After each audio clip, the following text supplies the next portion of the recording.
Nos encontramos muy felices, dichosos de estar en la sección Cataluña Española en Sociedad Civil Vídeos con el historiador don Rafael María Molina, hablando de la historia de Cataluña, que es la historia de España. Y tras haber tratado temas muy interesantes como Le Rouge, el general Prim, en este tercer programa vamos a hablar de los mitos y mentiras del siglo XIX en Cataluña. ¿Por qué es un tema interesante, don Rafael María? Pues sí, porque el siglo XIX es uno de los capítulos históricos en que el nacionalismo catalán ha tergiversado más de toda la historia de Cataluña. Bueno, y si lo ha tergiversado, vamos a contar la verdad, ¿no? Y vamos a desenmascarar esas grandes mentiras. En primer lugar, habría que preguntarle si dieron muestras de patriotismo los catalanes del siglo XIX, o eran ya un poco separatistas, como nos quieren hacer ver. Sí, porque una de las versiones que siempre circulan, o que el nacionalismo de una o de otra forma siempre difunde, es la idea de que a partir del siglo XIX, ya a mediados, incluso primer tercio, mediados del siglo XIX, Cataluña ya vive una eclosión nacionalista, ¿no? Y eso es completamente falso. Cataluña vive, como veremos, un periodo de renacimiento cultural de la lengua catalana, que llevaba varios siglos pues, en un estado de letargo, más o menos. Pero en absoluto se produce hasta los últimos años del siglo, en absoluto aparece el nacionalismo catalán político. O sea, durante todo el siglo XIX, eso lo explica muy bien, por ejemplo, el profesor Marc Fain, que ha hecho un libro formidable sobre eso, ¿no? De casi 1000 páginas, ¿no? Que se llama Nacionalismo Español y Catalanidad, ¿no? Que insiste en que durante todo el siglo XIX, en Cataluña, el nacionalismo español fue la ideología política dominante, que además exportó al resto del país.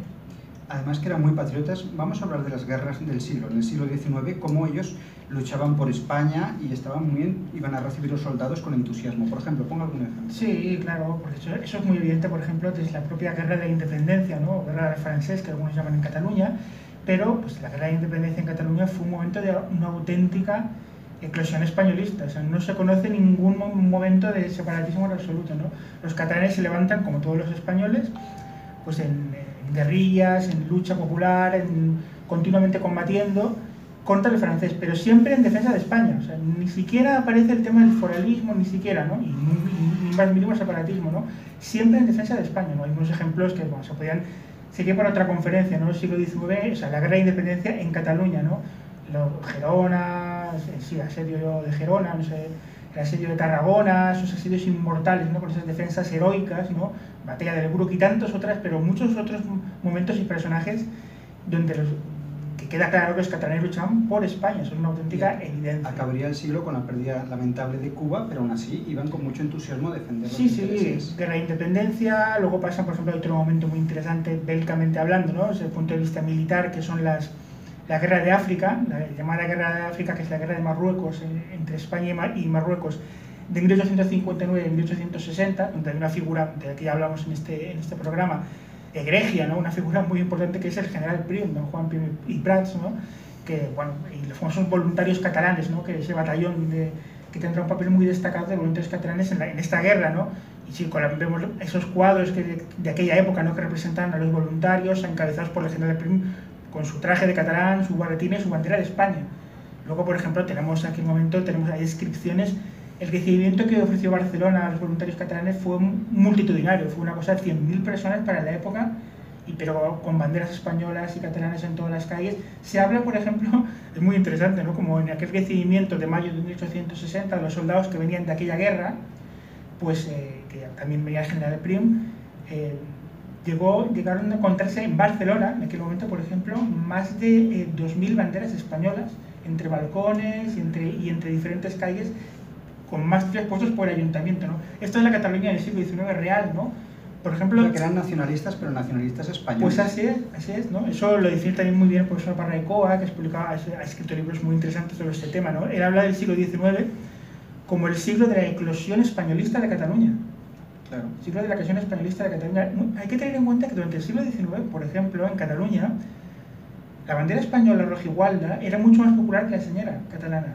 La señora hacía su aparición, pero por supuesto dentro, o sea, sin ningún ánimo separatista, ¿sí? Y se exhibía en público con mucha frecuencia la bandera española rojigualda que la propia señora catalana, ¿no? De esto hay muchos testimonios, aunque se intentan ocultar hoy en día. Claro, y con orgullo, ¿no? Realmente también Jacinto Verdaguer, pensemos que él también era un gran defensor de la lengua catalana, pero cantaba odas a España, ¿no? Por ejemplo. Claro, como vamos a ver ahora es el tema de la Renaixença, que es uno de los fenómenos más tergiversados, este movimiento cultural de recuperación de la lengua y cultura catalana, que se tergiversa con mucha frecuencia. Está bien recuperar la lengua y cultura, pero nunca contra España, sino dentro de España, ¿no? Como una lengua de España. Claro, la Renaixença es el fenómeno cultural de recuperación de la lengua y de la cultura catalana que se vive en Cataluña, dentro de los parámetros generales del romanticismo europeo, a partir de la década de 1830 aproximadamente en adelante, ¿no? Vemos una serie de literatos, vemos una serie de autores pues que empiezan a publicar obras en catalán después de hacía mucho tiempo, casi siglos, que apenas se publicaba nada en catalán.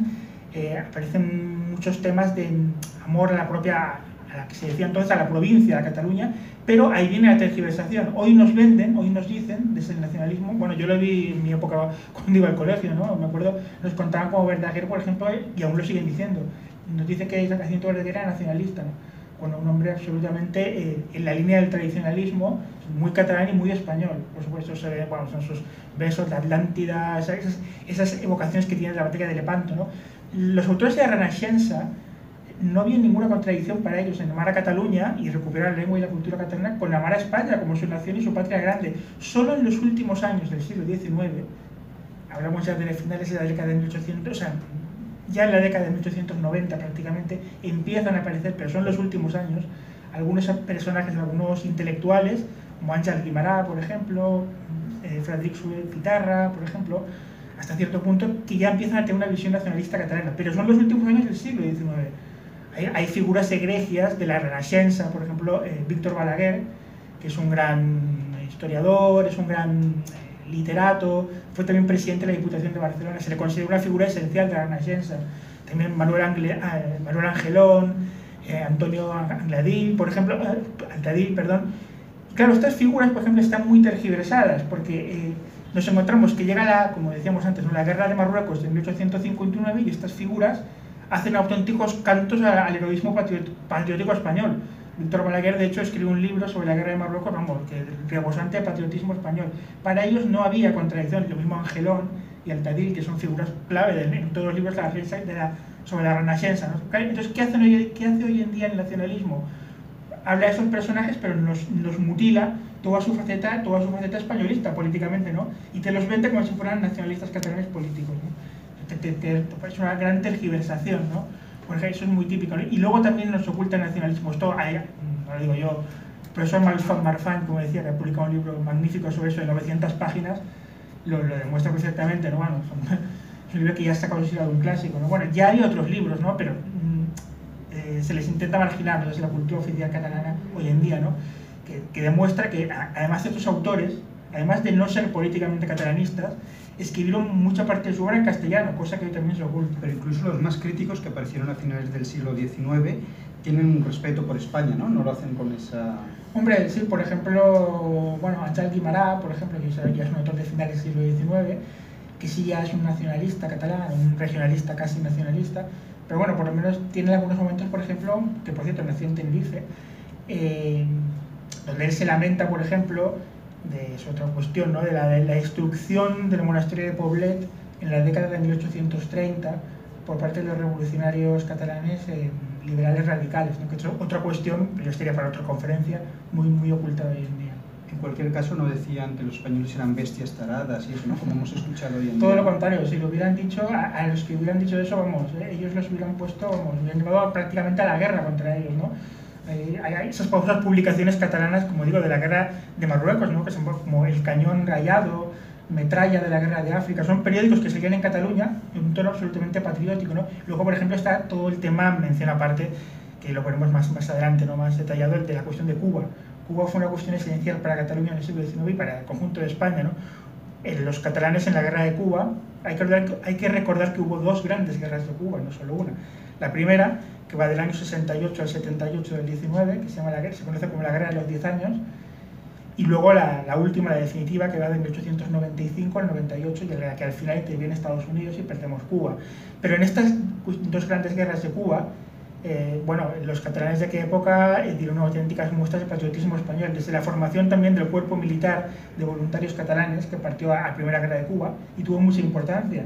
La Guerra de los 10 años, en la década de 1870, por ejemplo, y luego toda la cuestión empresarial en Cuba, porque Cuba es que la burguesía catalana tenía amplísimos negocios en Cuba. Esto, como veremos al final, tendrá mucha relevancia a finales del siglo, ¿no?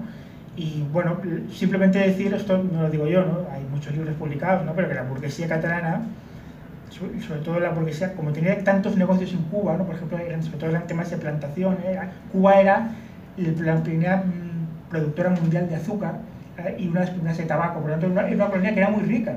Por tanto, claro, pues mantuvo la burguesía catalana de la época un discurso absolutamente españolista en relación con Cuba. Se oponían por completo a la autonomía de Cuba, no digo ya la independencia, quizás y eso lo hacía la burguesía catalana. Con la pérdida de Cuba puede ser que algunos cambiaron de chaqueta, ¿no? Sí, eso lo vamos a ver más tarde, ¿no? Ahí se produce un cambio, hay un momento decisivo en la historia de Cataluña contemporánea, que es el final de la Guerra de Cuba, que ahí se ve cómo en el siglo XIX, bueno, el tema de la burguesía catalana es muy importante en toda esta cuestión que estamos viendo, ¿no?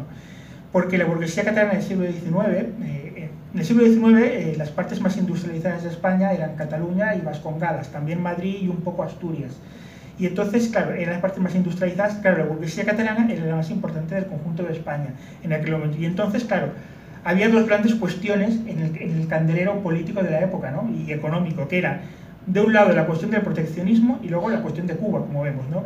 El proteccionismo era que había un gran debate en la política española de todo el siglo XIX sobre la política económica que había que seguir.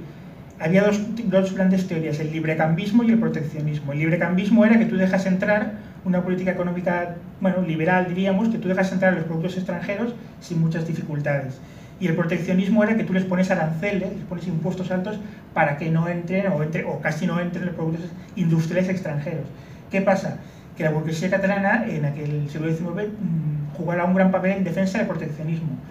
Y lo hará con argumentos, bueno, hay muchos testimonios de eso, bueno, con argumentos nacionalistas españoles, ¿no? Se decía, no seamos una colonia económica de Inglaterra.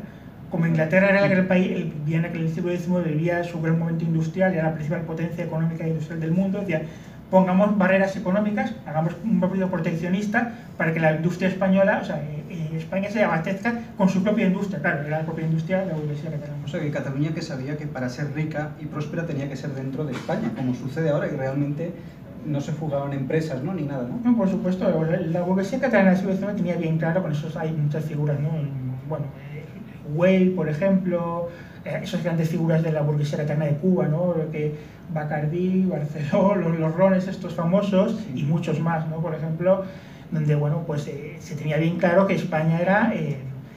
la idea había desde un profundo orgullo catalán, pero siempre con la idea de que Cataluña liderara a España, no que rompiera España ni que se marchara. Se podría decir, don Rafael, que habría más españolismo en Cataluña que en Castilla, por ejemplo. Sí, esto lo ha documentado, por ejemplo, mi profesor Marfan, ¿no? Que la idea, quienes introduce la idea de un fuerte nacionalismo español político en el siglo XIX, es lo que los historiadores llaman, en términos académicos, nacionalismo español liberal del siglo XIX, son básicamente la burguesía catalana, pero a través, por ejemplo, de muchos de estos hombres de la Renaixença, ¿no? Que lanzan este tipo de discurso, ¿no? De decir, España, tengamos nuestra propia soberanía económica, no seamos esclavos económicos de Inglaterra ni de Alemania, y tengamos nuestro propio... Claro, y eso significa que tenga Cataluña el mercado nacional, por ejemplo. O sea, que es una Renaixença españolísima, ¿no? Sí, es una Renaixença políticamente españolista. No hay ninguna contradicción en que ellos se amaban profundamente a Cataluña. No hay ninguna contradicción, por ejemplo, con la famosa... Se ha tergiversado mucho, ¿no? Volviendo al tema de la Renaixença, hay autores, por ejemplo, como Aribau, que tiene la famosa calle, que hace una famosa obra que se estudia hoy en día en todos los colegios de Cataluña, ¿no? La famosa Oda a la Patria, ¿no? Que es de la década de finales de 1830, ¿no? Este supuesto... nos dicen que la Oda a la Patria de Aribau es el primer casi un documento fundacional del nacionalismo catalán, y no es así, porque es una poesía, digamos, de sentido amor a Cataluña, pero Aribau era un personaje muy prominente en la Real Academia de la Historia. Esto es otra cosa que nos tergiversan, la Real Academia de la Historia Española, con sede en Madrid, por ejemplo, una cosa que se dedicó mucho a hacer Aribau era editar la famosa colección de documentos inéditos para la historia de España, que son 120 volúmenes sobre la época sobre el siglo XVI-XVII del Imperio Español, es decir, que se difundía la historia de España. O sea, Ibau en absoluto era un catalanista ni independentista político, era un hombre profundamente españolista. Eso sí, se sentía muy catalán y muy español sin ninguna contradicción. Pero, por lo tanto, sería un insulto a la inteligencia decir que esto era un movimiento nacionalista, ¿no? Separatista. No, era un movimiento de recuperación de la cultura catalana siempre dentro de los parámetros de la cultura española, siempre dentro de que Cataluña era España. O sea, no había ninguna contradicción en recuperar la lengua catalana con recuperar la lengua española. O sea, con la idea de que Cataluña ha de liderar España. O sea, en ningún caso romperlo. La idea de que hay que recuperar la cultura catalana, un orgullo legítimo de la cultura y de la tradición catalana, siempre dentro del patriotismo español. En aquella época no había conflicto lingüístico, no multaban por rotular en español. No, ni por eso. No había, el conflicto lingüístico lo inventa en Cataluña realmente el nacionalismo cuando aparece a finales del siglo XIX. Ya veremos exactamente qué condiciones aparece, pero antes, durante todo el siglo XIX, las dos lenguas convivían con total normalidad. Como vemos, la mejor prueba de eso es que los autores aragoneses escribían en catalán, en castellano, sin ningún problema. Y vemos, por ejemplo, también que las unidades militares, como citadas antes, por ejemplo, de voluntarios catalanes en la guerra de Marruecos, voluntarios catalanes en la guerra de Cuba, por ejemplo, no había ninguna contradicción en que ellos hablaban en catalán en sus cuarteles, en Cataluña, el resto de España o en Marruecos, o con oficiales catalanes. El general Prim hacía discursos en catalán en la guerra de Marruecos a sus soldados.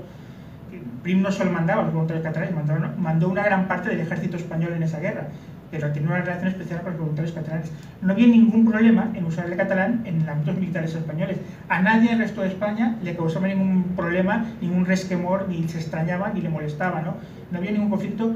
En la idea del odio lingüístico, sobre todo el odio contra el castellano, como una lengua supuestamente extranjera, impuesta por la fuerza en Cataluña, eso es lo que forma parte del discurso político del nacionalismo catalán que aparecerá a finales de siglo. Muy interesante de ver, por ejemplo, añadir, simplemente para terminar esta cuestión, que la España del siglo XIX no tiene ningún problema en admitir el catalán, por ejemplo, dentro del ejército, entre los soldados catalanes o las relaciones entre soldados oficiales de origen catalán, cuando, por ejemplo, Francia en el siglo XIX tenía rotundamente prohibido en los cuarteles que se usaran idiomas regionales. En Italia lo mismo.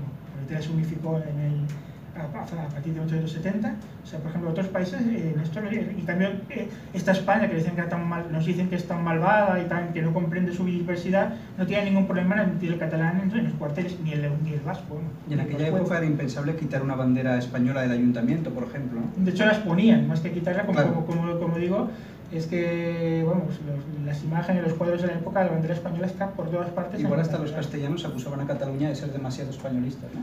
No, bueno, sí es verdad que había un discurso, es verdad que había un discurso del resto de España de decir, vale, vuestro nacionalismo español está muy bien, de los políticos catalanes y tal, pero al final es por vuestro propio interés económico también, ¿no? Que lo cual también, en gran parte también era cierto. Bueno, la pela siempre ha sido la pela aquí, por estos casos, ¿no? Sí, claro. Vale, entonces, vamos al separatismo. ¿Se podría decir que nace con los republicanos federales? Sí, el origen del nacionalismo catalán político está el origen auténtico está en la extrema izquierda, está en los republicanos federales. Lo cual es que luego el nacionalismo catalán se hará más conservador. El primer teórico del nacionalismo catalán es un personaje que se llama Valentí Almirall. Valentí Almirall es un personaje del entorno de Francisco Pi i Margall.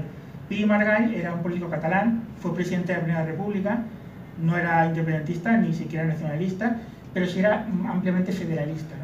Y en su entorno ya empezaron a haber algunos personajes, sobre todo este primer teórico del nacionalismo catalán, que es de la década de 1870, escribe la obra llamada El catalanisme, que bueno, es la primera obra teórica sobre es el primer político que empieza a decir, o tratadista político, la idea de que Cataluña es una nación diferente, que se ha de apartar de España. No era independentista en absoluto, y de hecho al final de su vida, otra cosa que nos ocultan, por cierto, Valentí Almirall acabará aliado con el RUC, nada menos.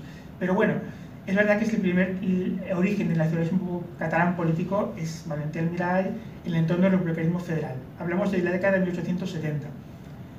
Valentí Almirall tenía muy pocos seguidores. Entonces, ¿qué pasó? Los republicanos federales tuvieron en Cataluña un momento de cierto auge, pero que fue efímero.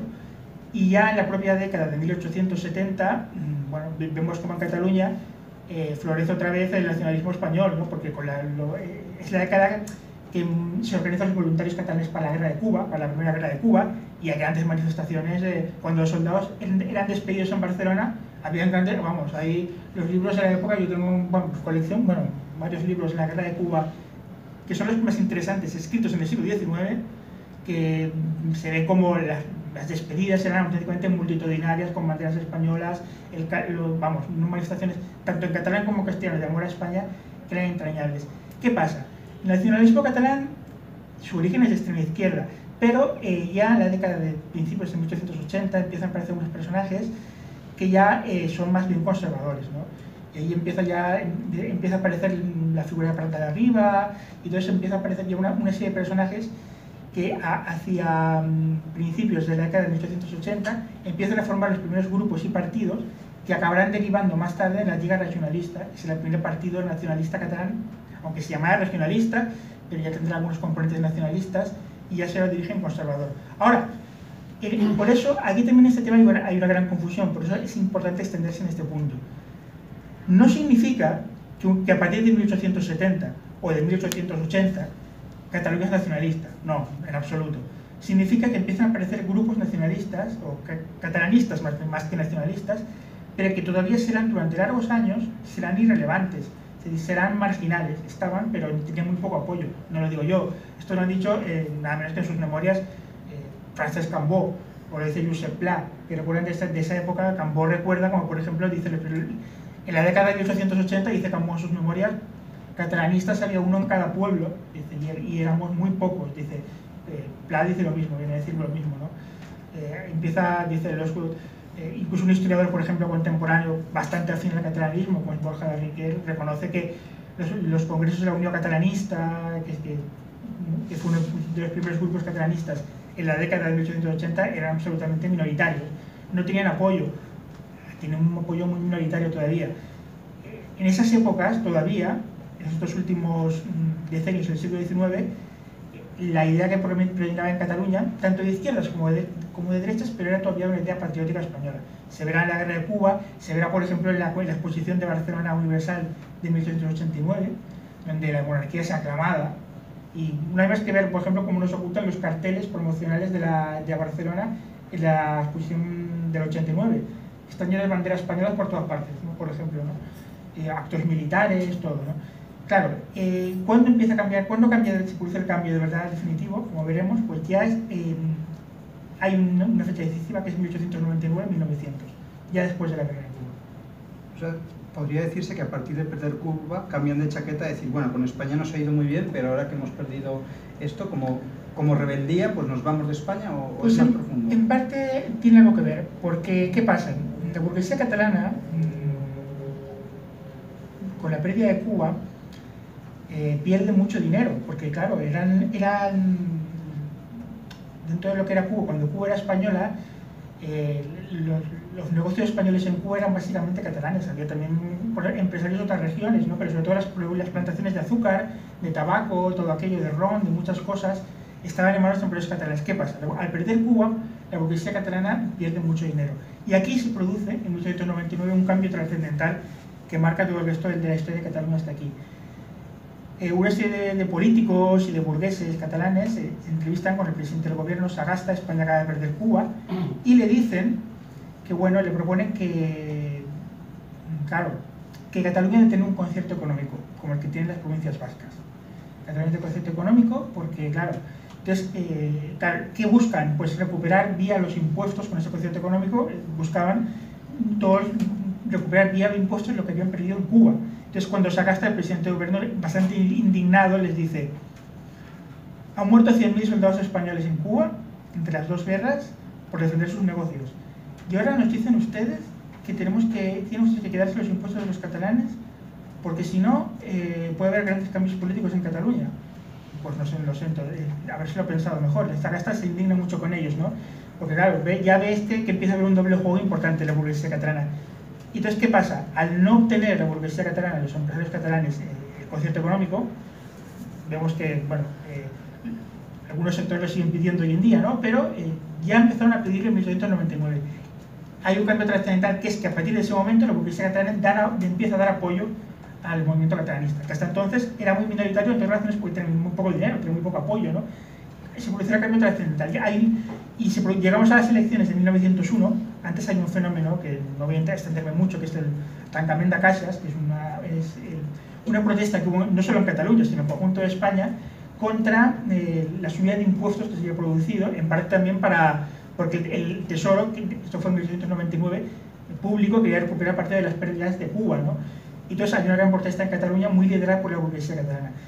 Entonces será un momento clave porque a partir de ese momento la burguesía catalana, hablamos en el año 1900 aproximadamente, fue espectacular el cambio, lo advirtieron los mismos contemporáneos, no como la burguesía, los empresarios catalanes y muchos políticos catalanes habían pasado de un patriotismo español exacerbado en 1897 al catalanismo en 1900. Perdone don Rafael y perdonen los televidentes por la expresión coloquial, pero qué morro, ¿no? O sea, después de lucrarse gracias a España la burguesía catalana, que se hizo de oro, ¿no? Sí, aquí todavía está la tabacalera, ¿no? Venía, en el momento que pierden, en vez de estar con España a muerte, pues dicen, señores, el crédito se gasta, por supuesto, nunca mejor dicho, y empieza el España nos roba. Sí.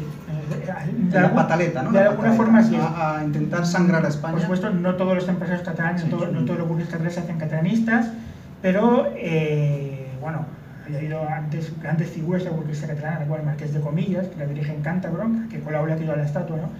Que, bueno, él había muerto antes que todo esto, ¿no? Pero es un gran representante también pues, de esa burguesía catalana. De hecho, era el hombre más rico de España, tenía grandes negocios en Cuba y en Filipinas y siempre es profundamente españolista. Es verdad que de origen cántabro, pero vivía en Barcelona y casado con una catalana. Bueno, pues ¿qué pasa? Que en 1901, por primera vez el catalanismo obtiene un éxito electoral importante en Cataluña. Y es cuando, ya a partir de ese año, el catalanismo empieza a ser una ideología ampliamente seguida en Cataluña, cuando hasta ese momento, los 20 años anteriores, había sido residual. ¿Cuál es la diferencia? Que la burguesía catalana ya empezó a apoyar económicamente, cosa que antes no hacía. Claro, y esto no significa, como veremos más tarde, que la burguesía catalana a partir de ese momento sea ya siempre nacionalista, ¿no? Seguirá sus intereses, ¿no? Años más tarde, en 1923, la burguesía catalana volverá al españolismo, apoyando al general Primo de Rivera, la dictadura del general Primo de Rivera, por interés propio. En este caso será para evitar el riesgo revolucionario que había entonces, ¿no? En 1923 se apoya al ejército para que el capitán general de Cataluña, el general Primo de Rivera, se haga el poder en España. O sea, estos son mis principios, ¿no? Mis principios de amor a España, pero si no les gusta, si va mal, tengo otros. Sí. Digamos, como la burguesía catalana, pues adoptará el nacionalismo catalán hasta 1900, antes había sido profundamente españolista, y en 1923 volverá al españolismo, y luego volverá en 1936 al españolismo, ¿no? Campo Cabra, Hamburgo, ¿no? O sea, que siempre la burguesía catalana está con el poder y le da igual una cosa que otra. Hombre, que sería injusto así globalizar por todo, pero hay esa tendencia, ¿no? Hay esa tendencia de adecuar sus ideales políticos a sus propios intereses económicos. Defender sus intereses. ¿Podría hablarnos de la transformación del proceso de estos pueblos carlistas, católicos de la Cataluña interior? ¿Cómo se fueron haciendo poco a poco separatistas? Sí, bueno, estos son unos grandes fenómenos sociológicos que ocurrieron en Cataluña, también ocurrieron en Vascongadas, ¿no? Y es que, bueno, si los antiguos, bueno, esto lo he explicado yo en una autoridad en el tema del carlismo, como es el profesor Barraicoa, ¿no? Es verdad que en el siglo XIX los pueblos en Cataluña, en las zonas rurales de Cataluña, como ocurría en Vascongadas, habían sido un bastión carlista y católico. Entonces el carlismo era profundamente españolista, era foral, pero profundamente españolista. Hay que recordar, por ejemplo, lo que dice Valentí Almirall en sus obras, que dice, cuando recuerda la época de la última guerra carlista, esto lo escribe ya hace 1900, dice Valentí Almirall, dice, a la última guerra carlina, dice, pobra de la que intentes sacar la bandera particularista, tot era españolismo y carlismo, o sea, reconoce que el carlismo pues, era profundamente españolista, ¿no? Y de pobre del que intentara levantar la bandera particularista en Cataluña. ¿Qué pasa? Hacia 1900, precisamente, por eso es una fecha tan importante, el secularismo empieza a penetrar profundamente en los pueblos catalanes. Y lo mismo ocurrirá en Vascongadas. La decadencia del carlismo, o sea, hay que tener el tema del carlismo, el auge y caída del carlismo en el siglo XIX y XX estarán muy ligados al propio auge y caída de la religión católica. El carlismo era, y es, bueno, ya es muy pequeñito, pero era un ideal político profundamente vinculado a la fe católica.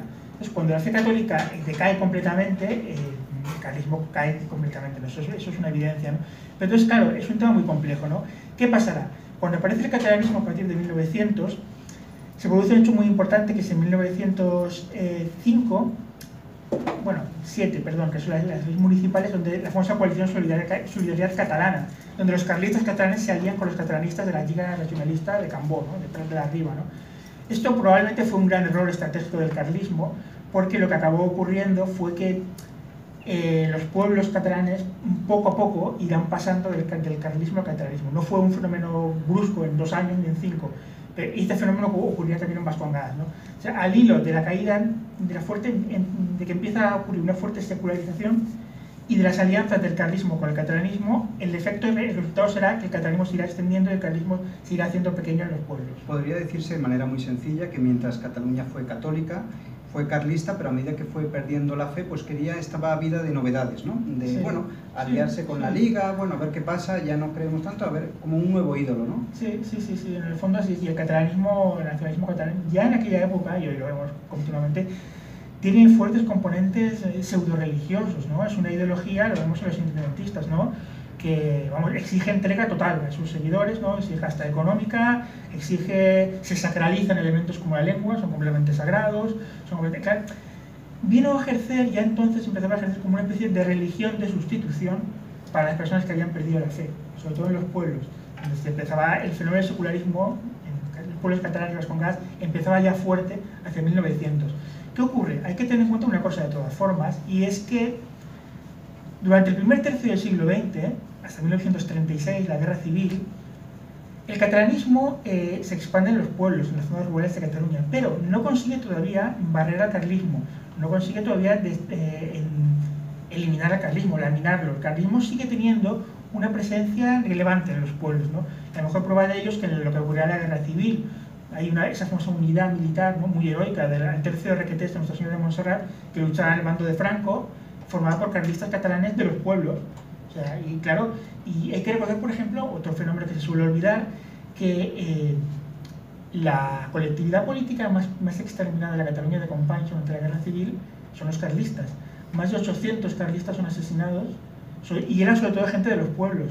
Al final, todo esto que demuestra, porque el carlismo seguía siendo una presencia de cierta potencia en la Cataluña del primer tercio del siglo XX, que convivía con el catalanismo no de tú a tú, pero todavía tenía una cierta presencia. ¿Qué ocurre? Cuando avanzamos en el tiempo, llegamos ya a la década de 1960, donde bueno, empieza con los grandes cambios trascendentales del Concilio Vaticano II en la Iglesia, que involuntariamente pero dinamitan el carlismo, porque claro, el carlismo, cuando la Iglesia establece con el Concilio Vaticano II acepta la libertad religiosa, te cargas el carlismo, porque el carlismo, el líder del carlismo siempre había sido el reinado social de Cristo, o sea que las leyes religiosas deben impregnar toda la legislación. Si tú dices que la libertad religiosa, y como se dijo por ejemplo la Lumen Gentium, la famosa también la encíclica también de la época del concilio, ¿no? Donde la Iglesia acepta ya casi como un ideal la democracia liberal. La Iglesia siempre había rechazado un siglo antes el liberalismo, ¿no? Lo rechazaba completamente, ¿no? Claro, todo eso fue una de las causas, no la única, fue una de las causas que provoca la decadencia total del carlismo, ¿no? Y entonces que claro, cuando el carlismo, llegamos ya, nos hemos acercado estos días, a partir de la década de los 70 se produce ya este fenómeno de secularización total, empieza ya de la sociedad, el carlismo se evapora de los pueblos y entonces es sustituido ya masivamente por el independentismo catalán, que es la situación a la que hemos llegado hoy en día. Claro, el carlismo se vuelve prácticamente irrelevante, aún quedan hoy en día, hay gente muy heroica, pero realmente no tienen representación política. Sí. Y realmente, si ya no luchan por Cristo, pues buscan pues otro ídolo, luchar por Cataluña, pero una Cataluña que además han ido manipulando, ¿no?, contra España. No, claro, el carlismo, bueno, hoy en día existe, hay carlistas muy entregados, pero es un ideal político muy reducido, y ya en absoluto es un ideal de masas, como fue en otras épocas, ¿no? Claro, muy importante también el tema, aunque no es sobre el carlismo, ¿no?, esta conferencia, pero esta entrevista, pero está muy difundido el error que dice que el nacionalismo catalán o el nacionalismo vasco de alguna forma vienen a ser el carlismo actualizado, ¿no? Porque se dice, no, el carlismo era muy foral, entonces claro, el nacionalismo catalán y vasco de alguna forma son el carlismo modernizado, ¿no? No tiene nada que ver eso, porque el carlismo lo mismo, se ve en la Guerra Civil, ¿no? Una energía profundamente católica, profundamente españolista, profundamente monárquica, muy foral, pero siempre muy española, ¿no? Eso lo explica bien el profesor Barraicova, que es una autoridad en este tema, ¿no? El carlismo, donde explica cómo el carlismo, pero sería un tema muy complejo, De hecho, el nacionalismo catalán y vasco, a partir del siglo XX, serán en el fondo estrategias del liberalismo apoyadas por sectores liberales de la Iglesia ya entonces para dinamitar el carlismo. Y claro, al final, el resultado final de todo esto ha sido la evaporación del carlismo en los pueblos catalanes y vascos y la sustitución en los pueblos por el independentismo. Para el nacionalismo actual, evidentemente que no hay Dios, la patria es la nación catalana y el rey pues es la república, ¿no? Sí, como es una religión secular, ellos mismos lo reconocen a veces, ¿no? Es como una especie de religión donde para ellos, claro, pues es así, ¿no? E incluso la parte de la Iglesia catalana, y una parte importante, pues ha adoptado, pero no nos engañemos, ¿no? Esta visión de subordinarse al nacionalismo catalán como si fuera la idea de Cataluña, como si fuera un mesías, ¿no? El nacionalismo catalán, la nación catalana, pues como un mesías, un patético mesianismo pagano. Y con la estelada en la parroquia, ¿no? Colgar la estelada, sí, que se vea, los lazos, lo que sea. Sí, ha sido otro tema. Pero, así es. Pero lo importante es que no olvidemos nunca que hubo otra Cataluña. Y no fue tan lejana. En el siglo XIX, que históricamente no es mucho, pues había una Cataluña que era profundamente catalana y profundamente española al mismo tiempo, sin ningún problema, sin ninguna dificultad, sin ninguna... En el siglo XIX eran sido impensables todavía cosas como quemar banderas de España, insultar a España, insultar al ejército. Si los catalanes en el siglo XIX eran todavía, vamos, eran ejemplo de patriotismo, ¿no? En Cataluña, en Cuba, en Marruecos y en la propia España. Claro, nos viene el relato que esto de Cataluña viene ya desde los primeros siglos, ¿no? Sí, no, por eso es muy importante, es un tema muy tergiversado en el siglo XIX en Cataluña, ¿no? Porque siempre se hace este truco, ¿no? De decir, no, la renaixença cultural igual al nacionalismo político. Pues no, señor, la renaixença cultural era un movimiento cultural encuadrado dentro del patriotismo español. Cataluña dice la España grande, o que posteriormente dirá Cambó, ¿no?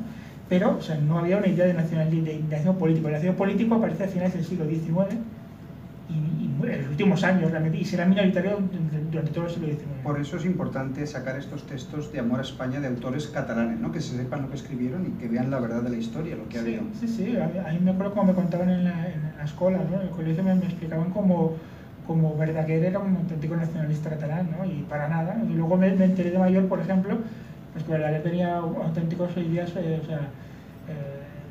Atlántida, luego se fue un verso dedicado a la batalla de Lepanto, dedicó también grandes versos a Manso, ¿no? Que era un guerrillero catalán absolutamente patriota español de la guerra de independencia, ¿no? Que murió años más tarde siendo capitán general. Pues así es, ¿no? Esa es la historia. Por eso no tienen grandes autores catalanistas que reivindicar, ¿no? No tienen... Sí, hombre, hay autores catalanistas a partir de finales del XIX, algunos, sí. Pero el núcleo central de autores de la Renaixença, pues políticamente era profundamente españolista, sin que ello merme, que eran muy catalanes, se sentían muy catalanes, pero dentro del amor a España, ¿no? Víctor Balaguer, como dice, que es un personaje clave, considerado hasta por Rovira y Virgili. Rovira y Virgili fue un intelectual independentista de principios del siglo XX, que en su libro que escribió, él tergiversando, pero él decía que Víctor Balaguer era la figura central de la Renaixença, ¿no? Pero claro, ocultaba que Víctor Balaguer, que era un intelectual, también empresario y político catalán del siglo XIX, fue presidente de la Diputación de Barcelona, era profundamente españolista. Pues si le parece, don Rafael María Molina, vamos a recomendar algún libro de algún televidente que le esté gustando el tema y quiera profundizar más. Sí, bueno, hay bastantes libros, lo que pasa es que están bastante... Digo de los buenos, marginados, no, libros buenos, pero marginados por la cultura oficial dominante en Cataluña, ¿no? Pero yo recomendaría dos obras, que son, en primer lugar, las obras del profesor Barraicoa, que ha escrito, bueno, por ejemplo, sus dos obras, varios, ¿no? Sobre mentiras en nacionalismo catalán, luego otra que se llama Cataluña Hispánica, y la última que ha escrito que se llama... esto no estaba en mi historia de Cataluña, y luego un último, esto no está en mi historia del carlismo, y luego también la obra del profesor Joan Lluís Marfany.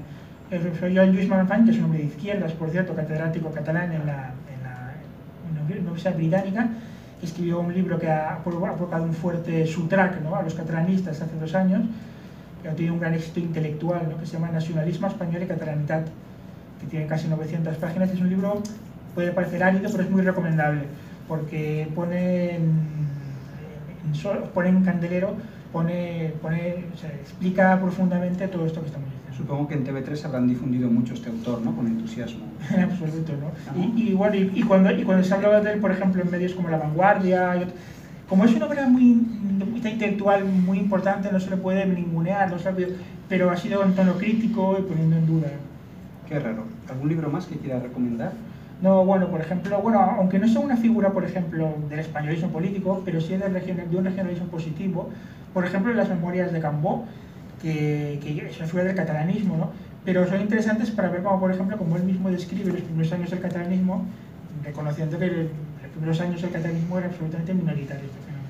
Y ya para finalizar, don Rafael, podría hacer un pequeño resumen de todo lo que hemos dicho hasta ahora, cómo el siglo XIX los catalanes eran muy españoles, pese a lo que nos quieren hacer ver. Sí, los catalanes eran muy catalanes y muy españoles, sin ninguna dificultad. O sea, como digo, cuando llegan los voluntarios catalanes en 1760 de la guerra de Marruecos, Cataluña está llena de banderas españolas, Barcelona está llena de banderas españolas y también banderas catalanas, totalmente unidas, totalmente. O sea, como un 8 de octubre, ¿no? Prácticamente.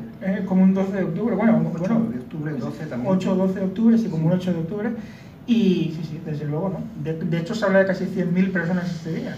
O sea, y las despedidas de los soldados de Cuba son apoteósicas también, ¿no? Luego, por ejemplo, es que hay tantas cosas, por ejemplo, autores catalanes que hoy están olvidados, ¿no? Montpou, por ejemplo, que fue un gran músico, por ejemplo, que tiene esas obras de amor a España también, ¿no? Ya nos entramos en el siglo XX, ¿no? Pero vemos a figuras como Granados, Enrique Granados. No demos ideas que si nos oyen les quitarán las calles. No, desde luego, pero es verdad. Enrique Granados, te dicen que le llaman a Enrique Granados, le llaman a Enrique Granados. No lo diga muy alto, que esa calle es importante, es no cierto, me gustaría que la quitasen. Pero le llaman a Enrique Granados, pero resulta que es un hombre que es un gran músico, que está considerado el padre de un género llamado nacionalismo español musical, porque sus obras eran muy del tema andaluz, del tema flamenco. Por cierto, tuvo problemas con los catalanistas de principios del siglo XX. Bueno, espero que no escuchen el programa y la calle siga en pie. Hay un montón de intelectuales, por ejemplo, de escritores, de arquitectos catalanes del siglo XIX que eran profundamente españolistas y tienen obras por toda España, ¿no? Y eso usted no lo estudió, ¿no? No lo daban... Hombre, yo lo que estudié era... Yo estudié en los años 80, ¿no? En Cataluña ya estaba el pujolismo en las escuelas.